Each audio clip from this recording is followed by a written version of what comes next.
Welcome to The Complete Musician, creativity at its core, exploring innovative musical ideas, thoughts, and techniques for the modern musician in today's society, with your hosts, James Nagus and Drew Phillips.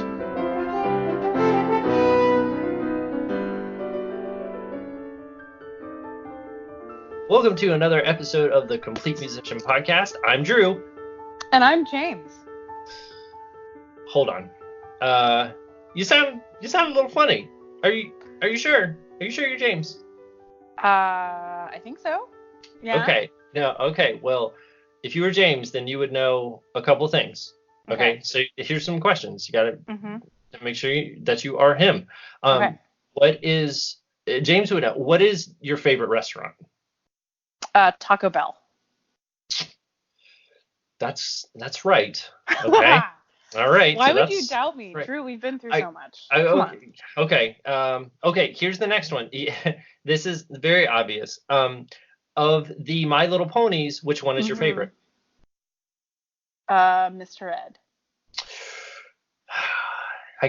I mean, only his true friends know that he is a brony. So that checks out too. All right, last one.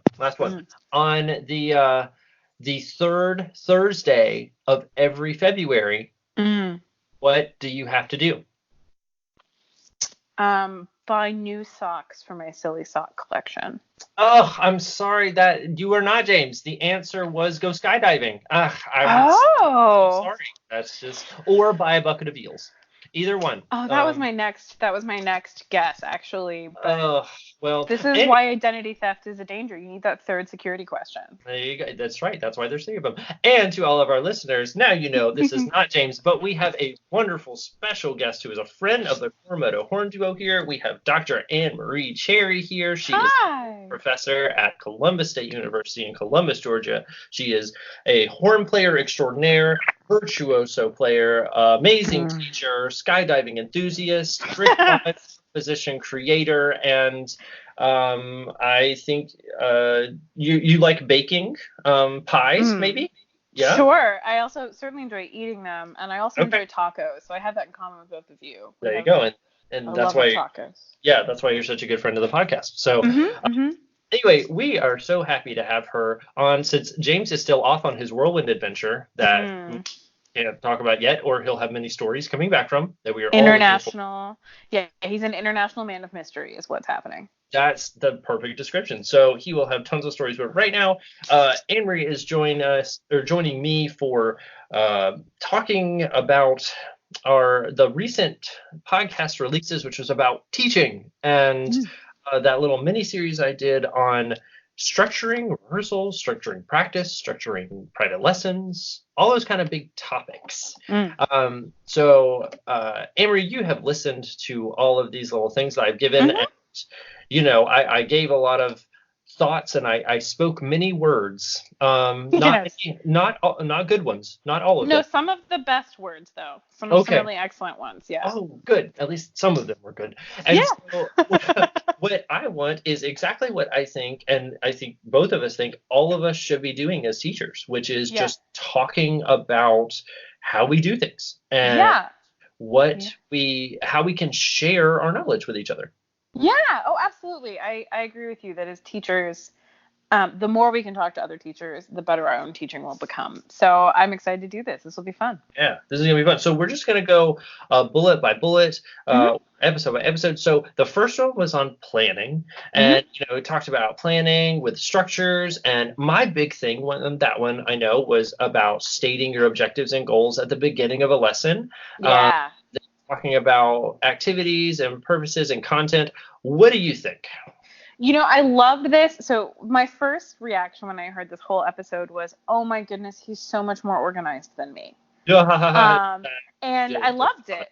No, I loved it because there's an undercurrent that I think we both would agree on, which is mutual understanding of expectations and goals. I think it's essential, and it is a key component of trust, that your students know that you have their best interest at heart and that you're not going to rip the rug out from underneath them and ask them to do a scary thing.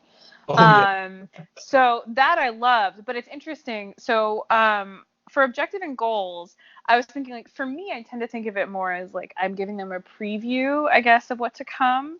Being like, okay, so based on how blank went, whether it's, like, something that happened in their recital jury or a thing I heard in an ensemble or something, like how they played in studio class. Yeah. Like, I always want it to be based on a tangible moment that they can go back to and either have a recording or have a solid memory of what it was. I like that. I like that because you're right. You can hear them because I said you could state your objectives and goals in the beginning of the lesson, but you can also do it, you're right, after they play. You're right. They can do a thing, and then you're like, okay, we need to work on this because this was not so great. Right. And I like to phrase it as, like, here's how we're going to move forward. I like that. Because sometimes, I know for me, I tend to get wrapped up in my own practicing, like when I'm not exercising my best practice strategies on what my end goal is, but the clear way forward is far more important than the end goal in the moment. You know, like if you're just focusing on your end goal, then that's when the temptation, I think, for students comes to, like, ratchet your metronome up too fast, too soon, or like get really caught up in, like, why can't I do this at the tempo I want, instead of being like, okay, well, I can do it one click faster, and that's good. So what happens if I bump it up a little bit? And then you learn what your stumbling blocks are along the way. So I don't know. It's the same basic idea, but I tend to give them a second of playing something first. Cool. Instead of starting off right away. But I think that it's really a great idea too. It depends on your own relationship with your students, I think. And would you think that it's also dependent on the age of the student? Like, absolutely. Do you think, like, younger kids need to know exactly what they're gonna do, or do you think that the same kind of thing can happen? No. I mean, okay, so I think younger students need to know kind of what's coming because most of them aren't really sure what lessons are about. True. Right, and so I think that's great for them to be like, okay, we're going to start with this, and our goal is this, because it does take, you said this beautifully, but it takes a lot of pressure off of it.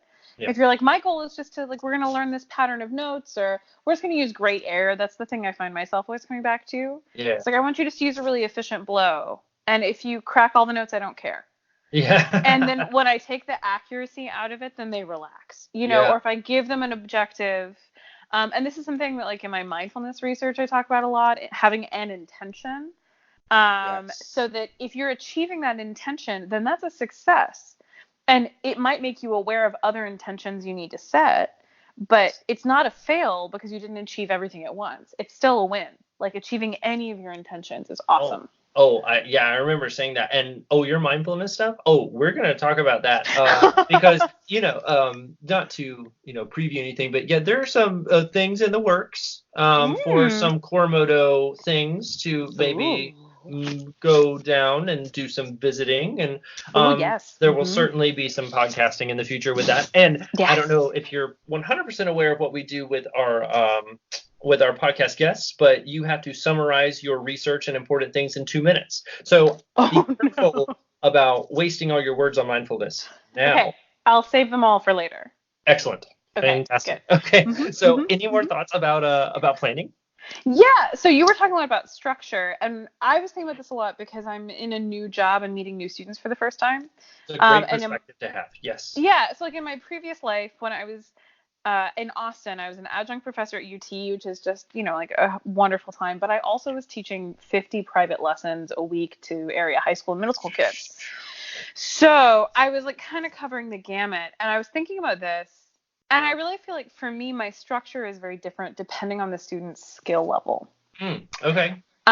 So not in like and again, you're much more organized than I am. So like for me, it has to do a lot with what is our big overarching goal. Like, so there are students that are playing really well and about to launch themselves into a professional career, and you're mostly like helping them get the repertoire knowledge that they need, helping them figure out how to be their own teacher when they leave because they're really close to graduation.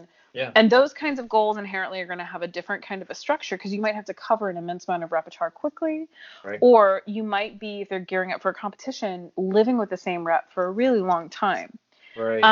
And so to me, that's a different kind of a structure, helping them stay motivated and not frustrated or bored with the same thing for a long time. Agreed. Versus like a college freshman who's also just figuring out the life skills of college. Oh yeah. And so that, it's funny, like I started thinking about how that different aspects of where they are in their life creep into what we do in lessons. Yeah. But I love that you have a structure, and I love that your students feel like they know what's coming up and what's coming in the door. I especially love that you emphasize that for first lessons.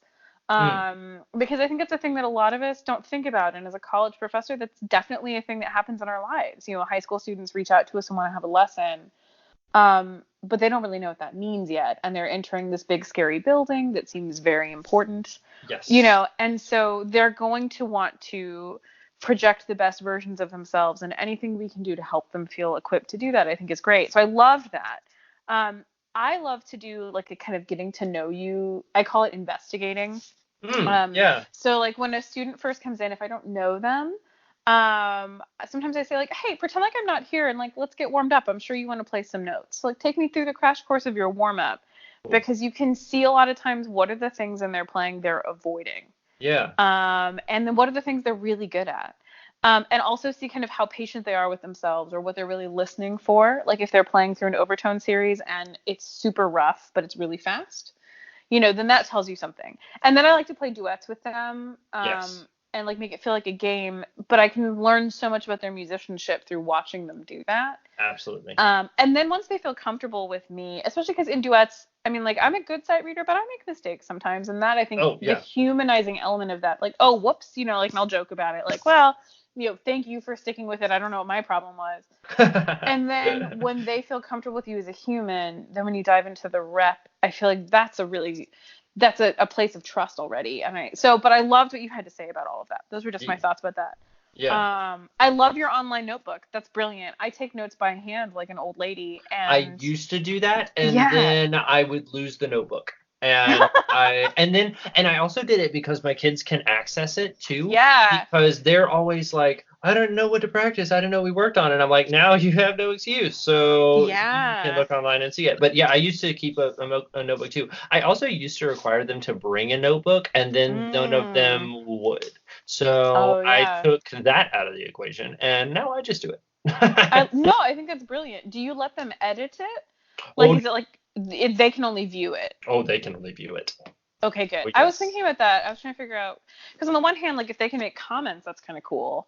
It could be useful. Yeah. Yeah, but like, I don't think you'd want them to edit it. That's just interesting. But I love that idea.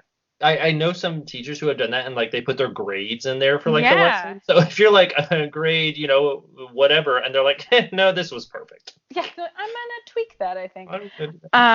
The only other thing that I started thinking about as a result of listening to your podcast, or that episode. Yeah. And this again is very much based on where I am right now, and that it's my first semester in a new place. Right. The importance of knowing the rhythm of the system they're operating in. Okay. So, like, knowing for a high school student when their all-state auditions are coming up. Right. And then if their band director requires them to play those etudes for the class or something like that, like helping them be successful for the things you may not intuitively think are a part of your lessons. But I think it goes into their lives. Yeah. Yeah. I never want my students to feel like when they pick their horn up to play, they're set up to fail. Like, they may have to accept that it's not going to be perfect, but I want them to feel like they can still achieve things. Yeah. And so a huge part of that for me has been trying to understand the rhythm of where we are. So whether that's how far in advance of a recital jury has to be, and therefore how soon we have to get a pianist in lessons and that kind of a thing, or when their concerts are happening and the fact that they're going to be like brain dead and swamped because it's like concert week, and what rehearsals they have that day, and what you're right, like what their daily lives are. You're right, that goes into it. I forget a lot of that. Sometimes when the students come in, I don't remember, like, oh yeah, you have marching band rehearsal in an hour, and if I blow your chops now, like, it's gonna suck, like, for you for the next 2 hours, like, or you have 3 hours of orchestra and wind band today. Oh my gosh, we have to be careful. You're right. That's a great point. And so, you know, it's just an interesting shift, because it doesn't inherently belong in what you're doing in that room, but horn playing doesn't exist in a vacuum either, you know. So it's interesting for me as I'm navigating that space. I'm trying to be responsive to my students. Cool. So yeah, but other than that, I loved all of the things you had to say. I mean, this is fun. This is great. I love your ideas. Fantastic. Thanks. More things to think about too. Okay, and so I guess we'll move on. So the next one was about communication, which is very fun one.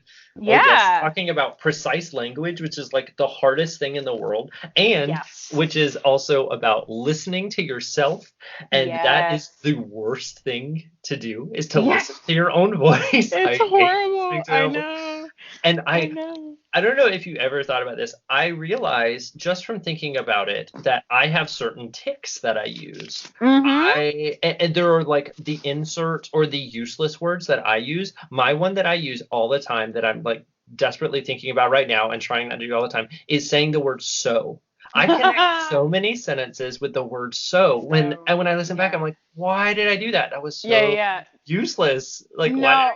So my big tell, I have been told, when I'm thinking about how to phrase something, like I'm trying to be very careful, not necessarily in a negative way, but just I'm being very careful, is I do this thing where I go, and it's like very high pitched. And I had no idea that I did it until I heard one of my students parroting it back to me, and I was like, no, okay, all right, fine. So that's mine that I'm working on, because it could be something that they're like, well, what do you think? You know, how did it sound? I'm like, and you're thinking what to say, right? Oh, that's so funny. Yeah. So I definitely have those. But okay, so here's what I loved about this. You have a very strong music ed background. Like your undergrad is in music ed, is that right? Yes, that is. And yes. I'm a failed music ed major. I was a music ed major until my senior year, and then I switched. No. But so it made me like harken back to some of these things in a really great way. So the only thing I would add to precise and direct is empowering. Because the danger of precise and direct for me in my own life is that it sometimes can feel harsh. And rude. It can. And critical. Yeah. Right. Yeah. Or like that I'm just like stating it like a fact and not a possibility. Right. And so that was the only thing I thought of with that is like, okay, for me, I have to add that. And not everyone is that way. I just, when I'm trying to be concise, I come across like I'm incredibly negative sometimes. I can too. Yeah, you're right. Yeah, and that's really hard. And that also requires listening to yourself or reading the room. Like the amount of times that I realize that I have said something more emphatically than I meant to because I see the look on the student's face where like they take it in a way where I'm like, oh, that's not what I meant. Right. And so I find myself often qualifying things to like not lessen the blow, but make sure they understand my intention in saying it. And you're empowering. That's an awesome thing to add. Like to give them the power of like they're in control. Yep. And it's also lifting them up in a positive way of like, you have this choice now. It's for your own betterment, and you can do it. Like, it's not like I'm saying do this because it's what I want to do. It's like this is what you want to be better. Yes. Right. Yeah. This is your journey, and this is what I want you to try. So I kind of wrote these two scrambled thoughts down that hopefully make sense when I was listening to the very beginning of this. As long as they're not like eggs, scrambled eggs. All right. No, they're not scrambled eggs, I promise. Okay. So one is from a podcast I was listening to that I forget the name of right now because I'm the worst. But the host was talking about the concept of asking the second question. And I actually have found this really powerful. This was literally just like a week ago. Okay. But she was talking about she went to a professional development retreat or something, and they broke them up into groups and made them discuss a really hard moment in their lives with this group of strangers. But the strangers were not allowed to ever make a statement. They always had to ask a question. And she was talking about like asking the second question is really hard because most of us ask the first question and then we already know the thing we want to prescribe or the example we want to give.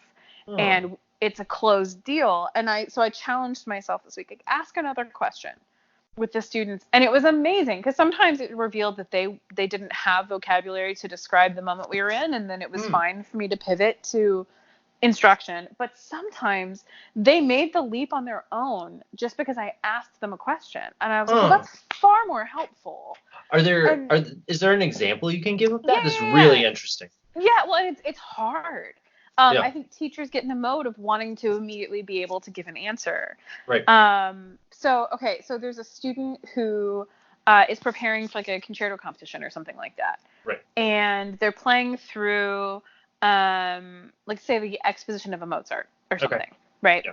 And so they stop and they're frustrated with something. And I say, okay, what was the thing, like, what would you expect me to say in this moment? What's the thing that you immediately go to is like, Yep, that's the one I've got to fix. Mm-hmm. Right. And so then most of the times I'll say something like, well, the 16th note runs. Right. And I could answer and say, yeah, exactly. Or I could say, what about them? Get specific. And then they have to take a second and be like, oh. Like, how do I fix this? Right. Now and then right. Yeah. Because then they have to clarify what it is. And so then they might say, well, it's not clean. And I'll say, great. Do you think that's because of your articulation, or do you think that's because of your air? And like, if I just keep giving them options and making them contemplate it, the direction. Now, sometimes that can feel a bit like, guess what she's thinking. So I think you have to be careful. Yeah. But it was really interesting, especially with my older students, to watch them suddenly dig deep and be like, oh, I know this answer.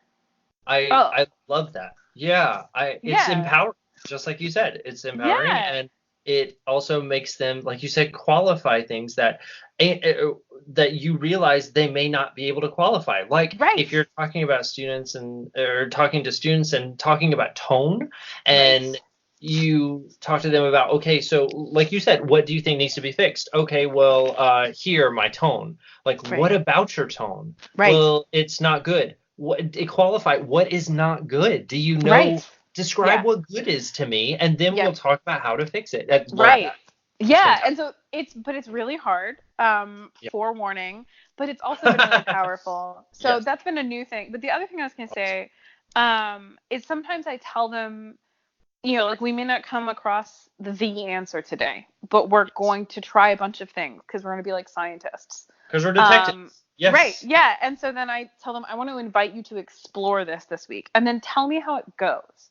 Because there are moments that I think students feel like we are going to give them a definitive answer that we can't be like, well, this is the Band-Aid and this will fix it. Because we don't know everything. Right. Or like, because there's a factor that we haven't pieced together yet. Right. Like maybe what we hear is accurate, but what we don't know is that they're not doing a good warm-up before their lesson, or that they had a 2-hour rehearsal before their lesson, or that, and so sometimes it'll be something like, I'll tell a student, I want you to only practice this for 2 minutes. So you put a timer on and you only get 2 minutes, and let's see how it goes. Like what happens if you have to be that efficient? Not that I think this will 100% fix it, but it's going to give us the next piece of information. And that's been an interesting thing. So like, I think that clarifying that it's okay to not know right away if this is the fix. Yeah. But to be brave enough to try it anyways. And go on the journey. Yes. Yeah. So those were, and then, but I mean, all of this is great. I had a question about, with new students especially, how you establish a common vocabulary with them. Like I have certain analogies I go to all the time, and now that I'm in like this cohort of where all of my students are new to me, I have to be like, have we talked about the blah blah blah blah blah? And also I have the weirdest analogies, like I talk about glowing orbs of light and nonsense sometimes. But so like I'll be like, did we talk about the glowing orb? And then either they're like, oh yeah, or they're like, I'm sorry, what?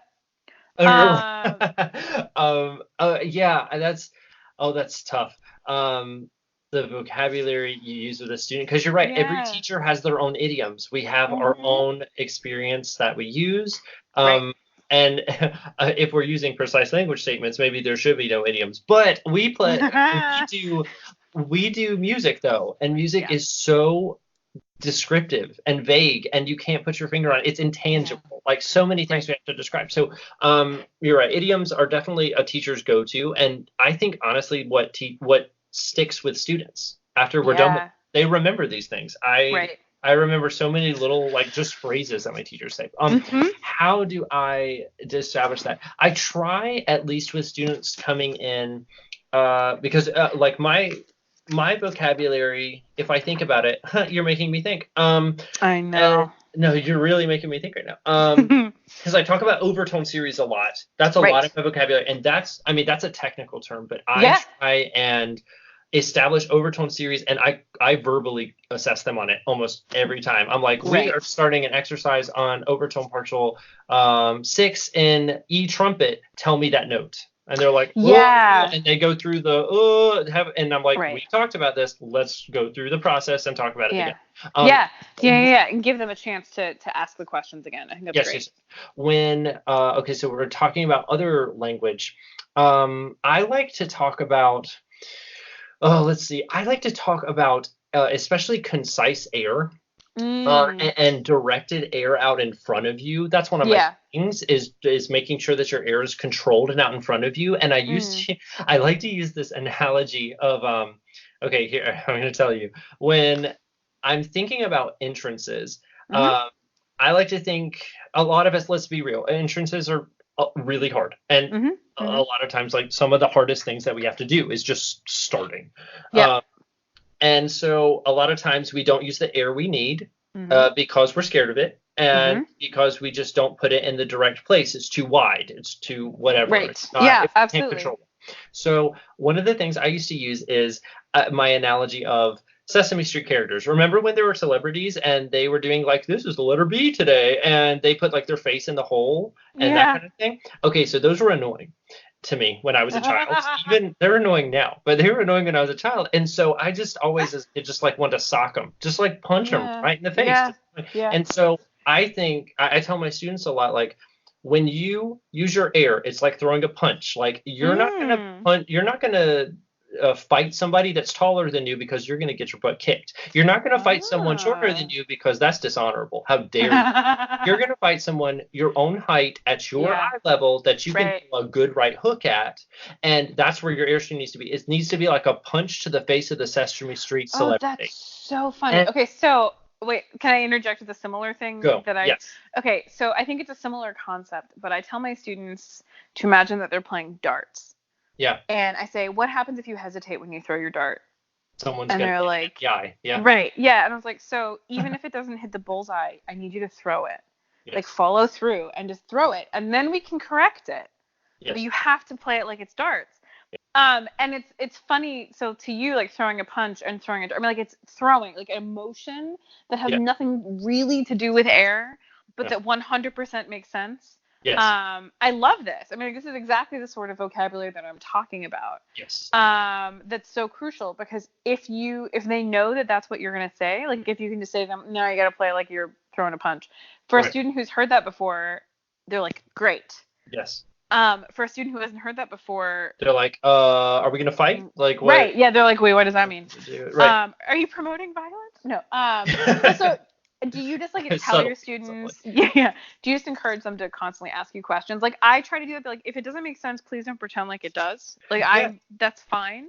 Yeah. I have really inquisitive students that if it doesn't make sense, they will look at me and be like, what was that? And they'll be very inquisitive about that. But I definitely have students who don't, and so I actually tend to say, does that make sense a lot? And I think that comes from teaching or doing like the music ed thing. And I've done that in front of classrooms for so long. And, I do it I teach ear training too. And in my ear training, I like to teach the babies. I like to teach the freshmen. That's like my favorite thing in the world is teaching ear training freshmen. And it really is. I really love it. I was like, I'm not just lying. You. I just love it. It's so much fun because they don't know a ton. And I love the fundamentals. It's so much fun. Yeah. I ask them and I tell them in the first class, like, I will ask you 1,000 times after I introduce a new skill or concept, like, does this make sense? And because most of the time, if I don't, all I get back is like blank stares. And I need you to give me like a nod or a shake or like raise your hand like, no, I have no idea what you're saying. Or something. So I say, does that make sense a lot? Yeah. Okay. I do that too, but I was just wondering like if you had any tips for building that vocabulary. I mean, because I was thinking about, you didn't really talk about in most of these podcasts, studio class versus individual lessons.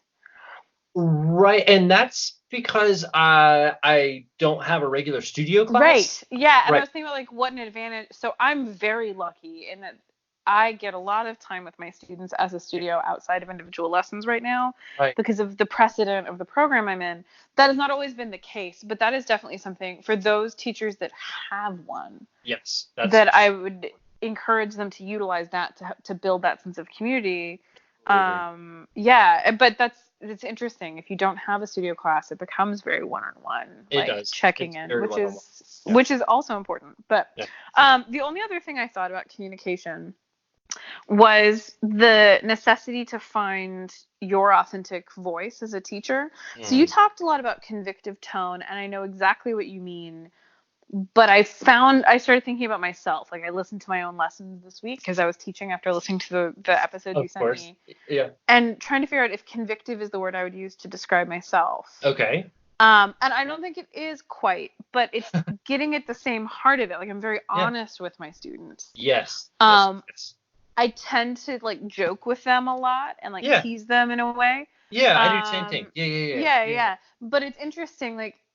I associate the word convictive negatively. Yeah, but that's not what I ever associate with you. And so it's interesting for me to think about that and be like, okay, am I being convictive enough, or am I being too lighthearted? But I think that what you're really talking about is holding them accountable, right? Yes, and also just meaning what you say. So I've seen so many students, I reference a lot of my music ed students who are in this class because that's primarily where all of this inspiration came from. Right. And I see a lot of the students saying phrases of, well, what if you put your finger on this key? Or what if you held the instrument up? I'm like, no. Hold the instrument up. That's what you mean. Hold the instrument up. Yeah. Or the difference between affirming that someone tried and telling them that it was good. Yes, that kind of thing. Because there are lots of moments where my students are brave and take a risk, and I want to applaud them for that. Yes. But I don't want to lie to them and tell them that was what we're going for. Right. Yes. Right. Yes. So it's I 100% understand what you're saying, but for me, I feel like just the nature of our personalities being a little bit different. Yeah, I like that. As not as a negative connotation. You're right. Maybe convictive is the wrong word. Maybe it's. No, I think it's just different. No, it's not a wrong word. Yeah, I would just say to anyone who hears that word and associates it with a negative thing, the way that I do, which of course is the result of my own previous experiences with teachers or whatever. I mean, right. To think, okay, that's not really what you're going for. It's not that you want them to feel convicted and shamed. Right. You want them to know what they're accountable for. Yes. And to know that you hear it and you're not just being light and fluffy about it because it's easier, right? No one wants to look a student in the face and tell them that really hard truth that's going to crush them. Truth. But that's our job. It is. And so I think that's a great way to explain that. It just forced me to think about okay, what does this word mean to me and why? So I loved that. Forced me to think this week about authenticity and accountability, which I think are crucial ingredients of teaching. So, yeah. Okay. I guess we'll move on to instruction. We may have to keep this a little bit more brief. We're breaching that half hour, by the way. No, are we really? Wow. It never seems this long. I know. When James and I do this, it never seems like this long. We get I am James, as we've discussed. I am James. What are you talking about? When we've done this previously, we've reached 5 minutes, and it's holy cow. All right. So next one was instruction. Yes. Yes. You talked about the ball in the tube thing. I don't know what it's called. What is that called? It's called an incentive spirometer, which is hilarious. But spirometer meaning it measures your breath. Somehow that's how the Latin words line up. But I love the word that it says incentive because it implies that there's a thing that you want at the end of it, like a reward. And so I actually use one frequently with my students. I don't require them to buy one, but I have one handy. Right. And I use it mostly if I'm helping them prepare something I don't know, Scheherazade or something where there's a lot of repeated articulation on one pitch. Yeah, and you just show them that if you focus on the tongue and without the follow through of the air, the ball drops completely. Yeah. But that if you activate your air, the ball will stay lifted. Yeah. And usually just showing that is enough for them to be oh. But you also can totally, yeah. And so, but I laughed because I was I know what that is. My students call it the blue monster, which I love. But I don't call it that. They call it that. That's awesome. But modeling, I think, is hugely helpful. even the thing of like modeling back what they just did and exaggerating it so they really hear. Do that all the time. Yes. Yeah, and like I always feel a little bit like a mean person when I do it. I always say you didn't do it to this degree. I'm exaggerating, but yes, you did do this. So let's not go that far like I did. Yeah, exactly. Okay. So in the interest of being brief, I just have two things. Is that okay? Okay. Actually, are you going to talk any more about modeling? No, I wasn't. Do you want me to? Okay. No, I have a question for you. Yeah. Modeling. Okay, so when I started teaching and doing this, that's however many years ago, which it's so long ago. Not really. That's right. We're very old. Yes, so old. Stroking my gray beard right now. When I started, I would model so much for my students. Like I would say, play it like this. Like I tried to describe it, and if they didn't get it like once or twice, I'd be like, well, like this. And as I've gotten older, I stopped playing as much in my lessons. Yeah. And I learned that from my teacher, Dr. Abigail Pack at university. She wouldn't play a ton in my lessons unless either I asked her or if I was like, can we play together or something like that. And I think she heard that from Doug Hill, because her teacher, Doug, she said did not play in lessons. He just didn't. And so I was like, wow, maybe I need to consider maybe getting better at describing things instead of modeling. But when do I model? Like, how often do I do this? So no, this is a great question. Yeah. Okay. So digging back into our music ed backgrounds. Yeah. I was thinking about learning models, right? Like VARK being a good one, visual, auditory, reading, kinesthetic. Right. And when I was a music student, my mom always tells this story, like when I was taking piano lessons as a kid, that she would sit outside and she would hear me play something and it would be like really, really rough. And then she assumed that for the rest of the lesson it was the teacher playing because she would hear the next iteration sound way better and then the rest of them sounded the same. And really it was just that I had to hear him do it once and then I knew what the it was like I learned or I downloaded that information of, it can sound like that. Right. And then I could do it. And I'm still a little bit that way. When I'm learning new rep, like if I have an orchestra concert coming up, I'll go listen. Correct. Yeah, exactly. And so I feel like it depends a little bit on how the student is responding to it. Some students really don't want to hear you play it. Or hearing you play it just means that they're trying to copy what you're doing. And like I always joke with my students, like none of us got into this to do excerpt karaoke. Like you don't want to sound like someone else. Right. You. Yes. And so that's a great question. For me, I find myself modeling more often with students that are struggling with basics. Okay. Rather than like musical interpretation. I find I ask them pointed questions. Like I have a student who did the international horn competition recently. And we had this like incredible jam-packed action week of, me giving him like 4 coachings on his repertoire because of when our semester started, when that competition was. And I didn't pick up my horn once and we still got a lot done, but he's an exceptional player and it was me just pointing out nuanced stuff. Right. But with my freshman this year, I find myself playing a lot because I'll describe something and she'll understand it. But somehow when I'm like, okay, what if it was this? And I play a really short thing. Can you duplicate that back to me? And then she tries. And then I ask her, what did you hear? And it's a little bit of like a game back and forth. And so then we try it again. And then when she finally duplicates it, I say, okay, what did you feel that was different? Yeah. But it's interesting. I think that it depends on what how that student responds to modeling as to how much I do it. But I agree with you. Like Pat Hughes, who was my teacher in my undergrad and master's, hardly ever picked up his horn to model something for me in that way. Right. Whereas Christy Morrell, my doctoral teacher, picked up her horn all the time. Gotcha. And I think you can be an excellent teacher either way. But it is interesting the kind of impact that has on a student. And maybe most of mine also comes from like the fact that I teach trumpet and I very rarely model on trumpet. I will usually only sight read because we were talking about this earlier. Like I can make a decent sound on the trumpet. It's the trumpet, whatever. Yeah. Because that's what it is. But I don't model for them because, first of all, they can outplay me in range. Like, of course, like they should be able to outplay me in range. Right, because this is their instrument. Yeah. Right, and so I don't model often for that. So maybe that's translated over into horn a little bit. I don't know. It's interesting. I don't have to teach another instrument like that. I mean, you're a brave soul doing the Lord's work with that because I don't know. But it is interesting, and I would say I don't have a consistent approach to it in the sense of, or a methodical approach to it. Yeah. You talk a lot about improv in this episode, and I do feel a little bit like that kind of keys into it because it is this kind of improv alchemy with a student to figure out, okay, if my words are making them frustrated, what other tools do I have? Yeah. Because I always want to avoid that moment when the feedback I'm giving a student forces them to shut down.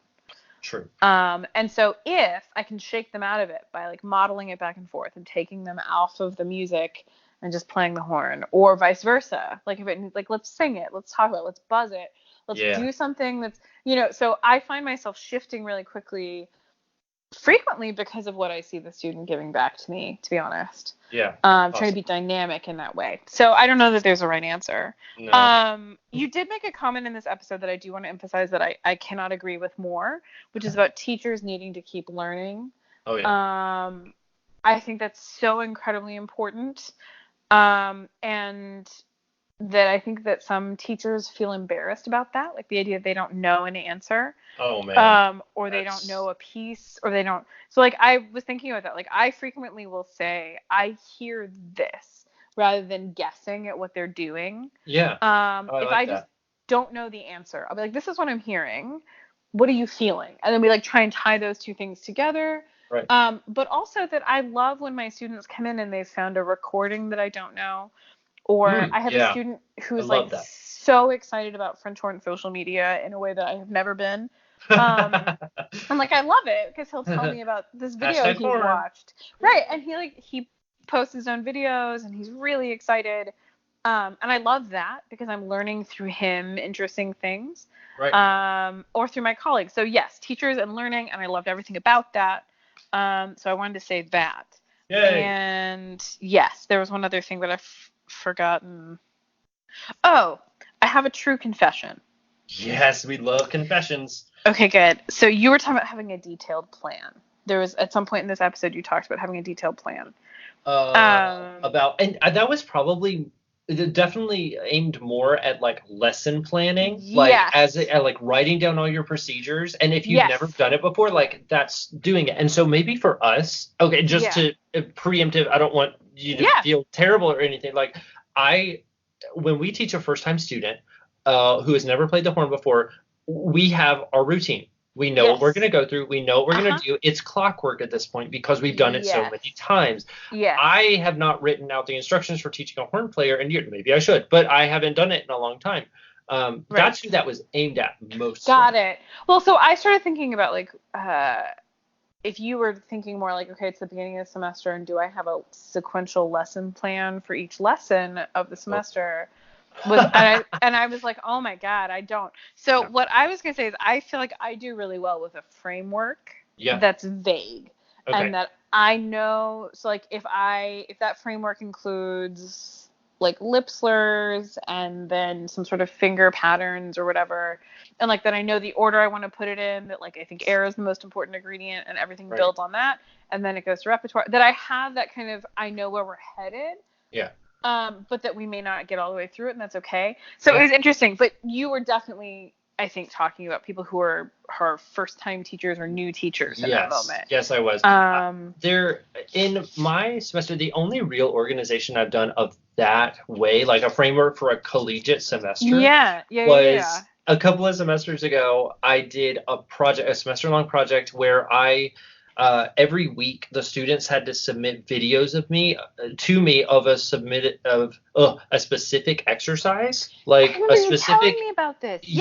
And I made these videos that are on YouTube that are hidden from the world that no one can see because I will find they were public for a long time, and then I'm not kidding, I went on and someone like thumbs downed one of them, and I'm like, if that was a student, first of all, I will find you. Second of all, if it wasn't a student, why are you watching these videos? Like this, it was like quiz number 7, and it was about like doing when you overtone. said amazing. Sorry, when you said I will find you, for some reason I immediately pictured like John Wick, like Keanu Reeves. Right, like and I was like, or like I will find you, or Taken, like yes, it got very dark in my head for a second.